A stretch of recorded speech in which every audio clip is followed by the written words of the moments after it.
Les vuelvo a repetir, esto no estaba planeado, no lo van a encontrar en el cronograma, pero Manuel Martí y tantos organizadores permiten que tengamos estos lujos y el placer de presentar a Fernando Cerolini. Él es periodista, escritor, fundador del Botánico de la provincia de Buenos Aires, que se ubica en Escobar, es director de la revista Pronto, columnista del programa El Diario de Mariana, Canal 13, y nos va a dar una charla titulada Nuestros hermanos, los árboles. Lo recibimos con un fuerte aplauso.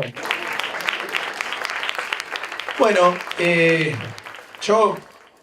todo esto parte, cada uno llega a su forma de comer y entender el mundo de acuerdo a experiencias personales, ¿no? Y particularmente con el tema de las plantas, a mí siempre me gustaron mucho las plantas y bueno, un día, ya hace más de 20 y pico de años, decidí dejar de comer carne y cada vez que viajo a algún otro, me tocó ir a Brasil, fui a Barcelona, fui a Cuba, lo primero que hago es ir a ver los botánicos de cada lugar y generalmente me llama la atención las cosas raras que hay, las plantas raras, que además muchas de ellas están por todo el mundo, ¿no? Y la gente no tiene idea del árbol que tiene en la puerta de la casa. Una de las cosas que me tocó estando en Barcelona es que la tipuana tipú, que es una planta que uno ve por las calles más caras de Buenos Aires, si uno se compra una casa en Figueroa Alcorta, en la calle, por ejemplo, Libertador, en San Isidro, todas esas son plantas que son de la selva en altura de Tucumán y que el fundador de Botánico de la ciudad de Buenos Aires, un francés, dijo esto es bárbaro, que es Thais, dijo estas plantas son bárbaras, son espléndidas y están cerca del todo Aeroparque, por ejemplo, está forestado, con eso aguanta cualquier viento, es una cosa de locos. Y un día voy viajando fui a España, nunca había ido, y en un circo romano que está en Tarragona, cerca de Barcelona, descubro, por ejemplo, el molle, que era el árbol sagrado de los incas, que algunos conocerán, que se puede comer la semilla, que es como una pimienta. Y también vi el bella sombra, que llaman los españoles, que es nuestro ombú. Y yo estaba asombrado, digo, vayan a convencer a un español que el bella sombra es de acá. Ellos lo ven hace 500 años y con el estilo de los gallegos no les discutí que es nativo de acá ni loco. Bueno, el tema de las plantas siempre me llamó la atención y creo que la manera más sana que uno podría llegar a la alimentación ideal, que es el tema de lo frugívoro, que es donde uno no rompe nada, porque no rompe ni el árbol, ni siquiera corta la planta. La Biblia empieza, el tema de Adán y Eva, con supuestamente la manzana, es decir, que también empieza con un árbol todo el despelote. Y después tenemos todo el tema de los olivos, de los olivos que en el Mediterráneo sirvieron durante los primeros 4000 años para hacer, como no había petróleo, no había nada, era el aceite con que mantenía las lámparas. Y ya desde el siglo I, el hombre come aceitunas, es decir, que tiene directamente que ver con su alimentación y es una forma que justamente si la gente defendiera un poco más el tema y tuviera conciencia del tema del árbol, podría resolver a la vez el tema de bajar la contaminación y parar la conciencia sobre el tema de la deforestación. Porque desde que justamente el tema de las grandes praderas para generar carne vacuna es lo que terminó deforestando todo. Dicen que Europa, en los primeros siglos de la era cristiana, un mono podía ir desde Rusia a España arriba de los árboles, porque dicen que eran bosques, para mantener energía, para hacer las casas y para todo. El hombre fue deforestando todo, para hacer los barcos, todo, y terminamos con el lío que está ahora. Estamos en camino de terminar con el Amazonas, ¿no? Pero hay una poca conciencia de la gente. Yo conozco gente que me dice, voy a la casa y digo, qué lindo árbol que tenés, y no tiene idea del árbol que tiene en la casa, ni de dónde es, ni nada. Y cuando empiezan a interesarse, empiezan a cambiar un poco, a tener una visión distinta, de decir, mira vos lo que me estás contando, yo no lo sabía. Por ejemplo, uno le dice en Brasil, ¿no? Entonces empieza a hablar de Brasil y dice, cocoteros y negros. Bueno, los negros no son de origen, no nacieron en América, y los cocoteros tampoco son de la India.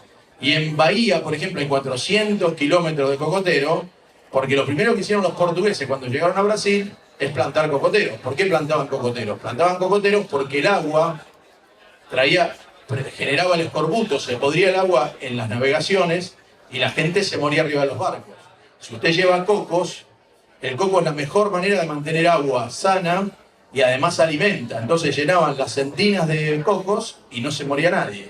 Lo primero que hacían en un lugar para poder pegar la vuelta después era esperar que crezcan los cocoteros, que por supuesto llevan 10, 12 años, ¿no? Pero bueno, ahora uno lo relaciona al brasilero con algo que originariamente no estaba.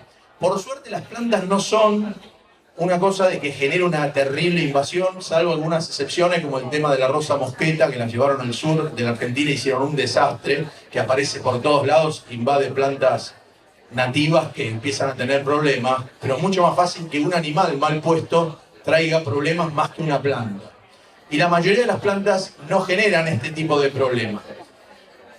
Otro tema que llama la atención es lo mal que comían los europeos y el mundo en general hasta que vinieron a América. Porque la gente no tiene idea de que los fideos con tuco italiano están hechos con tomate, que el tomate era americano. Hace 5 siglos el tomate en Europa no estaba. La papa en Europa no estaba.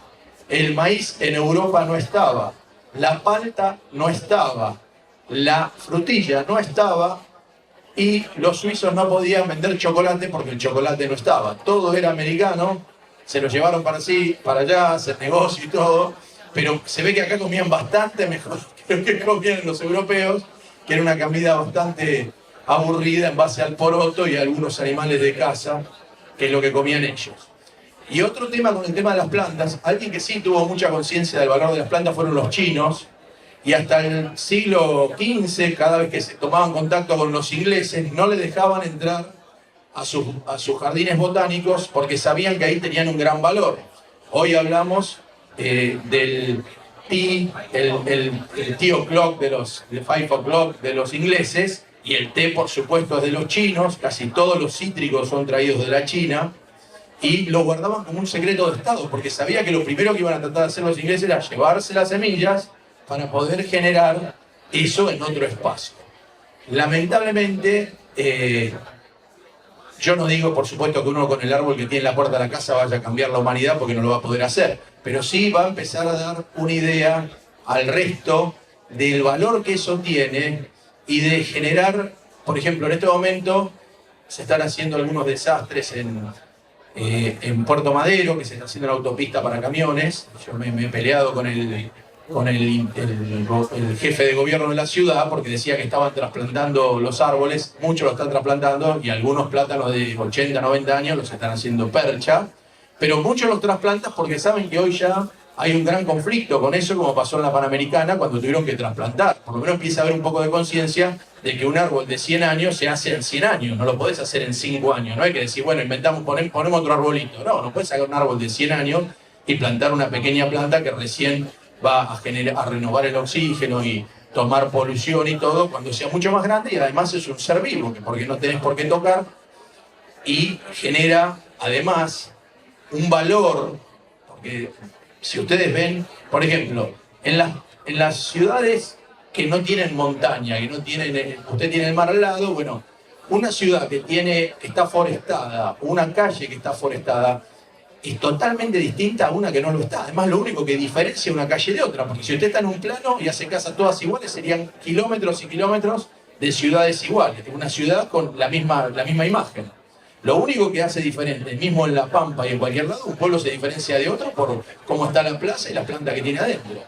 Entonces, lamentablemente, no nos damos cuenta que aún pensando desde el punto de vista del negocio de la madera, la Argentina tendría unas posibilidades muy grandes de generar una industria que no estuviera relacionada a la destrucción, porque ¿qué pasa? En vez de hacerlo en el sur, en la provincia de Buenos Aires, que hay un montón de espacio y que crecen las plantas, no, vamos a hacerlo en Corrientes o en Misiones. Entonces deforestan la selva porque dicen ahí crece rápido, el calor te da árboles más rápido, y el negocio vuelve a primar sobre la lógica, que es decir, muchachos, eso preservémoslo, o hagan se llame como un ordeñe sustentable, que saquemos las plantas grandes, después de tanto tiempo, dejen que haya plantas al lado. No, arrasan y ponen pino heliotis, que hay inclusive zonas en el sur que usted ve el pino heliotis que sale por cualquier lado, porque ese sí es muy invasor. Ponen kilómetros y kilómetros de pino heliotis y terminan sacando todas las plantas nativas y terminan después compitiendo unas con otras. Otra de las cosas que me he enterado y que me resultan interesantes es que uno, por ejemplo, en algunos lados de España también me tocó ver jacarandás en flor, y la gente dice, también creen que, algunos deben creer que es de allá el jacarandá, y los norteamericanos se lo llevaron por primera vez cuando Roosevelt vino en el 30 a la Argentina, y le tocó venir una época, creo que vino en noviembre, que estaba todo forestado, estaba todos los jacarandáes en flor, y dijo, ¿qué árbol es este? ¡Qué belleza! Y es la primera vez que empezaron a llevar semillas para allá para poner en algunas plantas. Ese es ornamental. Pero bueno, si uno ve ahora lo que son los jacarandáes y el color que tienen, es realmente una cosa que da como una alegría de la vida frente a al fresno americano, llamado fresno americano, que es más aburrido que chupar un clavo y que es con el que taparon toda la ciudad de Buenos Aires sin mucho sentido.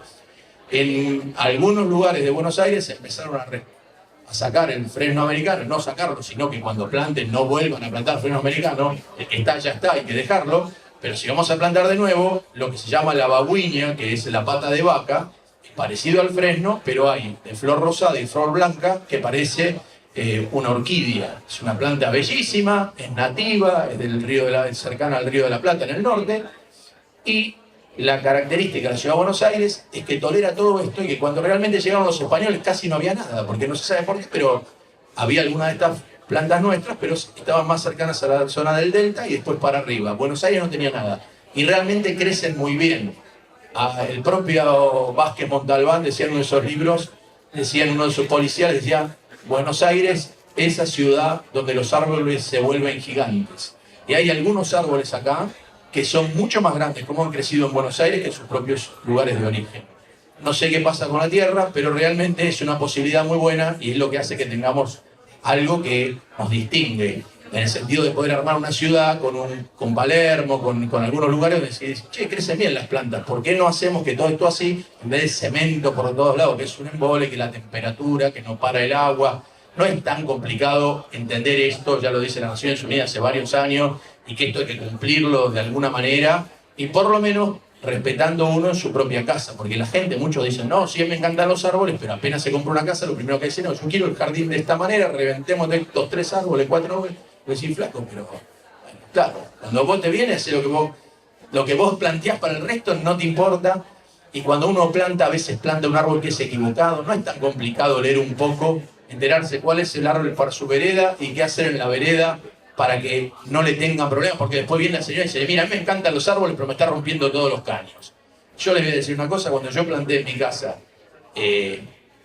un árbol ahora mide como 15, 20 metros, pero lo traje ya grandecito, hecho de semilla, y lo planté en la vereda, lo primero que dije al tipo, mira, flaco, vamos a hacer así, 1 metro alrededor del árbol de profundidad, vamos a hacer 1 metro de hormigón con metales.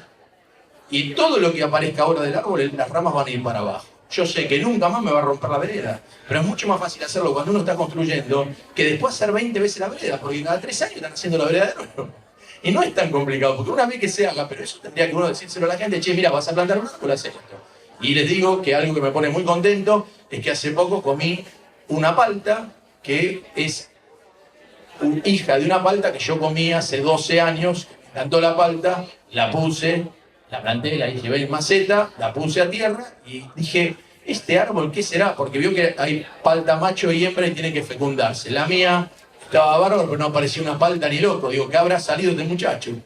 Bueno, un día apareció una palta sola y yo dije, ¿una sola? No. Digo, ¿será una palta eso? Porque no aparecía nada.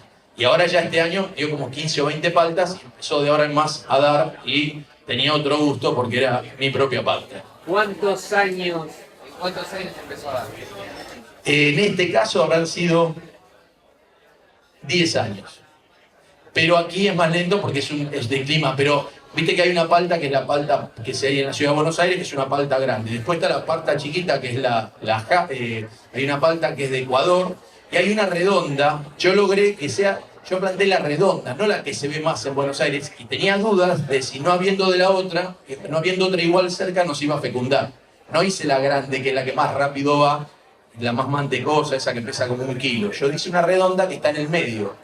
Y finalmente dio. Por supuesto, si esto estuvieras en un clima, el promedio de temperatura anual es 5 grados arriba, capaz que lo tenés en 6 años. Pero bueno, yo lo tuve en 10. Y tuvo... Bueno, ese es otro tema de por qué la gente no planta árboles. Porque la gente... Si vos plantás un árbol ahora, yo planto un árbol y tengo 55 años, ¿quién lo va a ver? Vos no lo vas a ver, ¿no? Un árbol grande, dice, no, anda a ver los que están, si es que quedan, pero los demás, ¿quién planta un árbol para algo de 50 años? Bueno, entonces ya es una concepción de cambio de cabeza en la mente de la gente. Pero hay plantas históricas, uno recorriendo el sur argentino, Europa y todo, hay olivos que tienen 1000 años, 900 años, plantas realmente fantásticas, y que es como tener un abuelo, porque... Yo tenía un amigo que hablando de esto me dice, vos que sos loco por los árboles, me contaba que algunas tradiciones del norte argentino, cuando a alguien le iba mal, se iba a hablar con los árboles. Que la onda era que fueran como que fueran abuelos de él, y le iba a hablar al árbol y cortaba sus penas al árbol, y ahora hay algunas terapias de abrazarse y qué sé yo. Pero bueno, a mí realmente cuando veo una planta grande o algo que va creciendo y con flores, me da paz, me da tranquilidad, y de vez en cuando me como un quinoto que planté, me compro una palta que planté, y creo que está bueno y que es una manera de que la gente haga algo en el sentido de lo que quiere y esté además relacionado con la belleza. Eso, nada más. Gracias.